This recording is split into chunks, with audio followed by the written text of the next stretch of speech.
नमस्कार व्यूअर्स, आप सभी लोगों का बहुत बहुत स्वागत है आपके चैनल ओम एस्ट्रो कश्यप में। मैं सुशांत कश्यप आज फिर से नाड़ी ज्योतिष की लर्निंग सीरीज़ में आप सभी लोगों के साथ एक और इंटरेस्टिंग वीडियो पर बात करने जा रहा हूँ। दोस्तों, अक्सर आपने लोगों को ये कहते सुना होगा कि मेरे कपड़े लंबे समय तक नहीं चलते, या मेरे कपड़े बहुत जल्दी फट जाते हैं, या उनमें किसी प्रकार की कोई दिक्कत हो जाती है। क्या हम नाड़ी ज्योतिष से ये जान सकते हैं कि किसी व्यक्ति को उसके कपड़े से रिलेटेड इवेंट्स मिलने में कौन से प्लैनेट्स कारक हैं, कौन डिनोट करते हैं वो प्लैनेट इस तरीके की प्रॉब्लम्स देने के लिए? चलिए, नाड़ी ज्योतिष के माध्यम से आज मैं अपना एक्सपीरियंस शेयर करता हूँ आपके साथ कि ये कॉम्बिनेशंस कैसे बनता है कुंडली में और कैसे इसके ऊपर चर्चा होती है। फ्रेंड्स, अगर आपने मेरे चैनल को अभी तक सब्सक्राइब नहीं किया है तो आप इसे सब्सक्राइब कर लें। आपको कोई भी क्वेरी हो तो आप मेरा कॉन्टैक्ट नंबर इस वीडियो के डिस्क्रिप्शन बॉक्स से ले सकते हैं। चलिए शुरुआत करते हैं।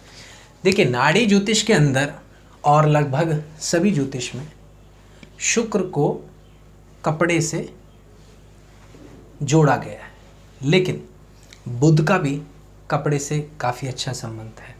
और कपड़ा खराब किन कारणों से होता है वो भी प्लैनेट में आपको बताऊंगा।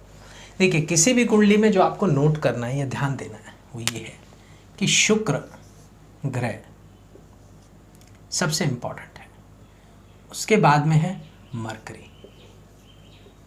और इन दोनों ग्रहों को जब प्रॉब्लम देगा कोई ग्रह और आपके कपड़ों में दिक्कतें आएंगी तो वो ग्रह होता है केतु।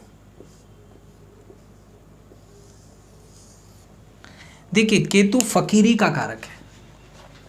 केतु चीज़ों को चिथड़ों में कर देता है, छोटी छोटी कर देता है, बारीक कर देता है। धागा भी केतु से आता है, सिलना भी केतु से ही सिला जाता है। तो केतु का जब भी शुक्र से संबंध आता है कुंडली में तो ये संभावनाएं होती हैं। केतु का जब जब बुध से संबंध आता है तो भी ये संभावनाएं होती हैं। अब हम जिन संबंधों की बात कर रहे हैं नाड़ी ज्योतिष में, वो संबंध हैं एक दूसरे से 1, 5, 9 की स्थितियां, और एक, क्योंकि राहु केतु का हम 7th एस्पेक्ट्स होता ही नहीं है, क्रॉस कर जाता है, तो इस वजह से हमें सिर्फ 1, 5 और 9 पर ध्यान देना है।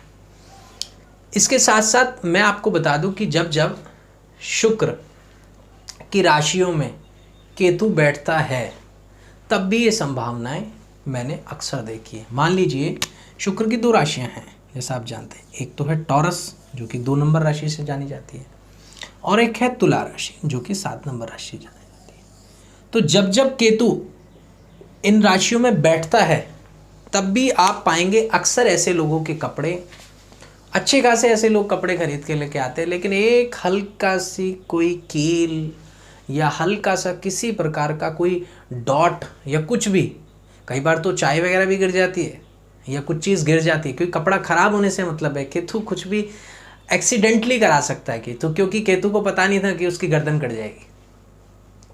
ठीक है, तो ठीक इसी प्रकार से एक्सीडेंटली आपका कपड़ा जो है वो ख़राब होता है जब जब केतु का संबंध टॉरस साइन के अंदर आता है, या तुला राशि के अंदर भी आप ये देख सकते हैं। अब इसमें बहुत ज़्यादा चांसेस बढ़ जाते हैं। परसेंटेजेस को आप कैसे डिवाइड करेंगे, अब हम उस पर बात करते हैं। किसी भी घर में नो मैटर्स इन 12 भाव की कहाँ शुक्र केतु बैठ रहे हैं या मरकरी केतु बैठ रहे हैं।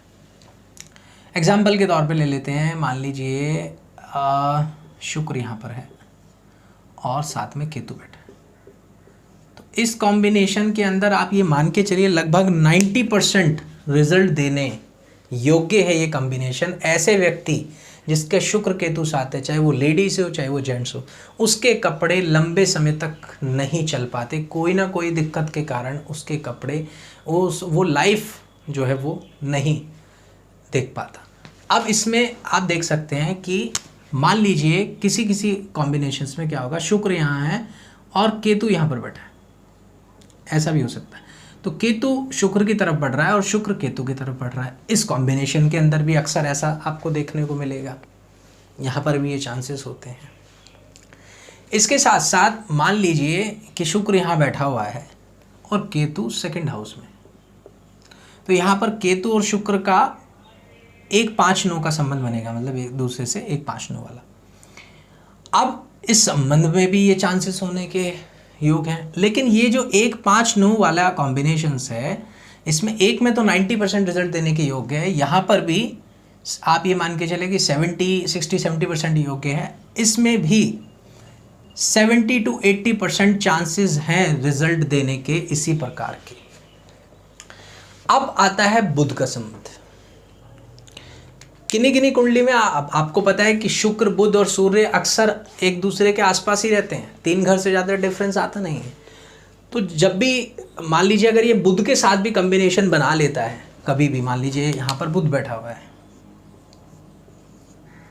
तो भी ये लगातार कॉम्बिनेशन है नाड़ी का, तो भी ये चांसेस हैं। बुध अगर आगे बैठा हुआ है तो भी ये चांसेस हैं। और कहीं कुंडली में मान लीजिए कुछ भी हो सकता है कि मरकरी यहाँ है और केतु यहाँ पर है, तो मरकरी केतु का ट्राइनल एस्पेक्ट हो गया और शुक्र मान लीजिए यहाँ पर है, तो शुक्र का तो संबंध नहीं आ रहा, लेकिन फिर भी मरकरी केतु का आ रहा है, तो भी ये इंप्रेशन जातक के ऊपर मिलेगा और परसेंटेज जिस तरीके से मैंने आपको बताया उसी तरीके से रहेंगे। तो केतु, क्योंकि केतु कहीं भी छेद करने या बारीकी चीज़ें करने में बड़ा माहिर होता है, बड़ा शार्प होता है, और शुक्र केतु के आपस में बनती नहीं है, ये भी मैं आपको बता दूँ।